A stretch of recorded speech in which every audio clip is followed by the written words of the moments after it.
Baik, mari kita masuk ke topik terakhir, yaitu mengenai object detection menggunakan deep neural networks. Motivasi dari penggunaan deep neural networks untuk object detection adalah karena corner dan juga shift features yang telah kita bahas di topik-topik sebelumnya biasanya baik untuk one-to-one object detection. Jadi misalkan ada satu objek spesifik yang ingin kita deteksi, maka biasanya corner dan shift, terutama shift features ya, itu sangat baik dan sangat robust untuk digunakan dalam object matching dan juga object detection. Namun apabila objek yang ingin kita deteksi memiliki variasi yang cukup banyak, jadi kalau lebih ke arah one to many, maka biasanya shift itu akan kesulitan untuk melakukan object detection. Contohnya misalkan di car detection, kita tahu bahwa mobil itu memiliki banyak sekali variasi seperti bentuk, warna ataupun juga model ya, maka akan sangat sulit untuk melakukan object detection menggunakan corner ataupun juga shift features. Nah, di sini kita idenya adalah menggunakan deep neural networks untuk melakukan one to many object detection seperti contohnya di car detection ini. Nah, lalu bagaimanakah kita bisa menggunakan deep neural networks untuk melakukan object detection? Nah, satu hal yang paling penting untuk diingat adalah di object detection tidak hanya kelas dari objek yang kita deteksi saja yang diperlukan, tetapi juga lokasi atau biasa disebut dengan localization. Nah, localization ini biasanya menggunakan bounding box di mana setiap objek digambar memiliki sebuah representasi atau direpresentasikan dengan menggunakan tuple. Ya, jadi misalkan di sini tuple-nya adalah ada image ID, lalu di sini ada kelas label ya, kelas label objeknya dan juga bounding box. Di mana bounding box ini sendiri memiliki nilai memiliki empat nilai yaitu x dan y, di mana x dan y ini adalah center coordinate dari objek tersebut. Lalu juga adalah height dan weight ya, jadi panjang dan lebar dari bounding box. Jadi misalkan di sini ada kotak hijau ini label ya, maka yang diperlukan adalah titik tengah dari label ini dan juga panjang dan lebar dari titik kotak hijau ini. Nah, lalu pada dasarnya deep neural networks itu kita latih untuk melakukan object detection dengan menggunakan MSE atau mean square error cost function terhadap bounding box ini. Ya, jadi bounding box ini jadi sebenarnya lebih ke arah regresi. Ya, tidak hanya class label saja tapi juga regresi terhadap nilai yang ada di bounding box ini. Jadi kita menginginkan agar mean square error terhadap x, y dan juga height dan weight-nya itu kecil.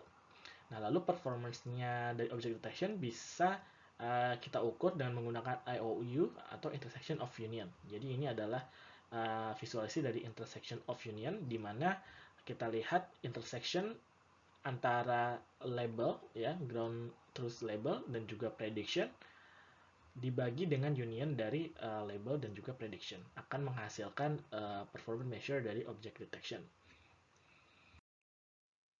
Nah, lalu bagaimanakah deep neural networks melakukan object detection itu sendiri?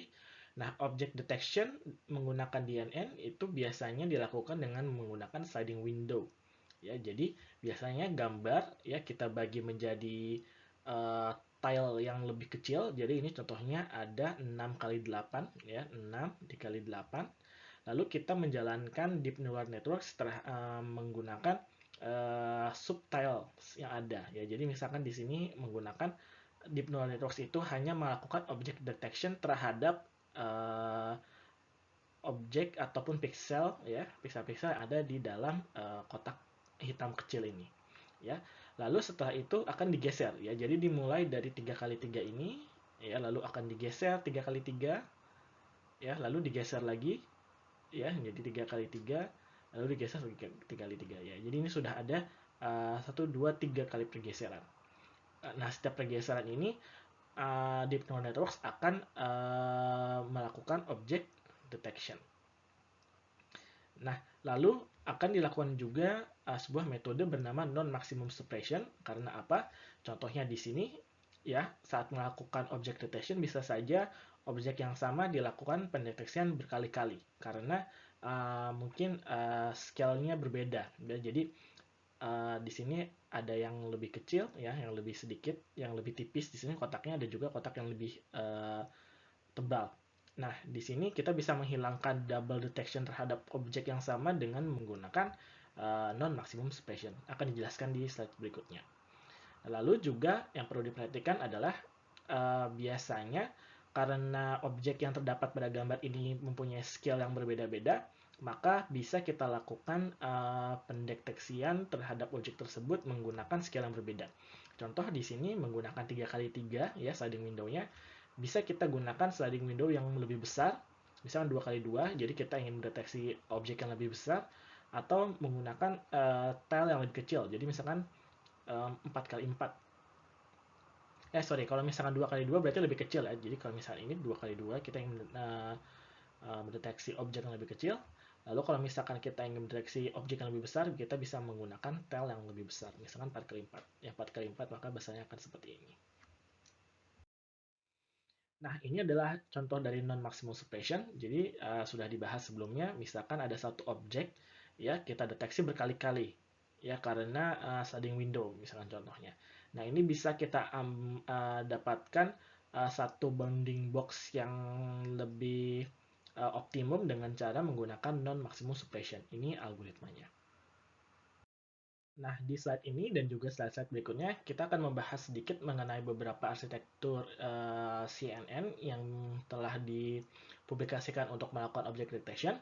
Yang pertama, salah satu yang paling pertama adalah model bernama RCNN, ya, di mana di RCNN ini memiliki 3 buah modul. Ya. Yang pertama adalah region proposal, di mana metode yang digunakan adalah selective search atau sebenarnya bukan non-CNN method, untuk melakukan propose bounding box. Ya, jadi di sini bounding box-nya itu tidak melakukan sliding window, ya, tapi ada sebuah metode lain yang akan melakukan proposing the bounding boxes di sini.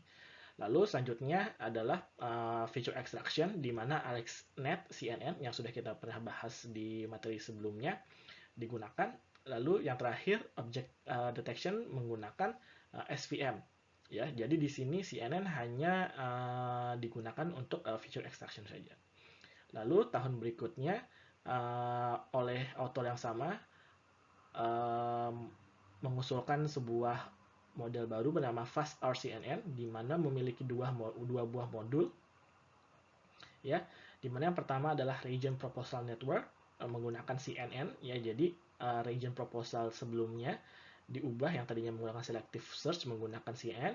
Lalu yang kedua adalah Fast RCNN, di mana ini adalah object classification dan bounding box update. Ya, jadi yang sebelah kiri ini adalah RCNN dan yang sebelah kanan ini adalah Fast RCNN.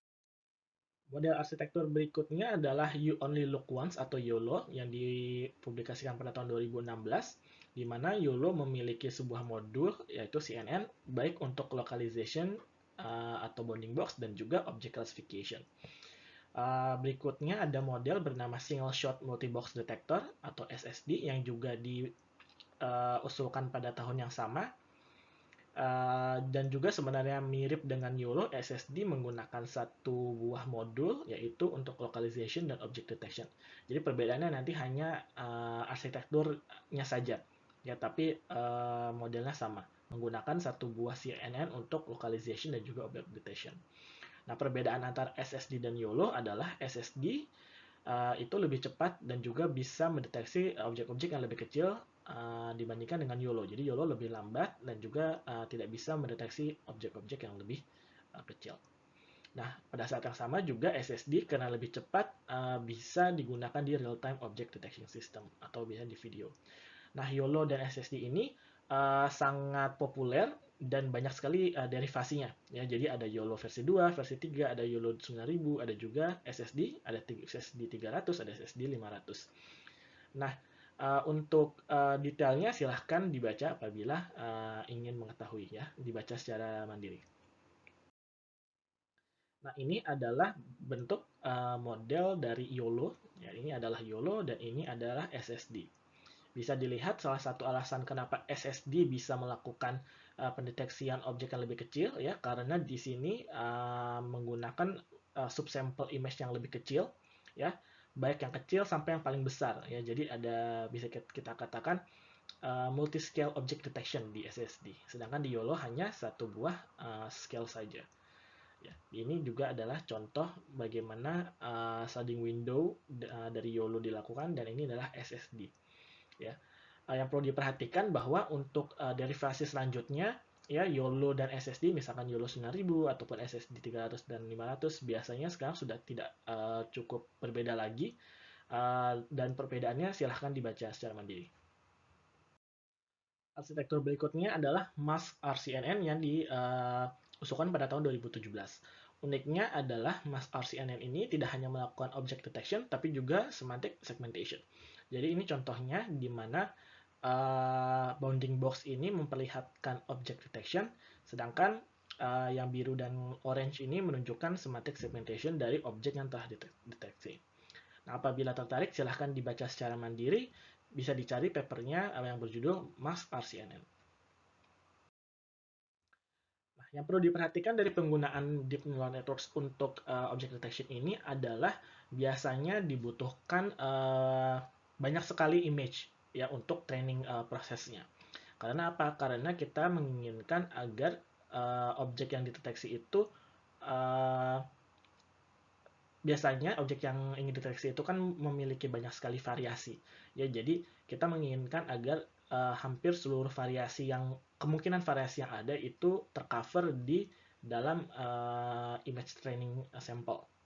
Contohnya, misalkan di car detection, maka varian apa saja yang bisa kita miliki? Salah satunya adalah contoh color, types, dan juga variasi-variasi lainnya, misalkan sudut pandang dan lain sebagainya. Jadi ini salah satu kelemahan dari object detection menggunakan deep neural networks. Baik, itu saja materi dari object detection, baik menggunakan template matching, menggunakan SIF, dan juga menggunakan deep neural networks. Semoga bermanfaat. Terima kasih.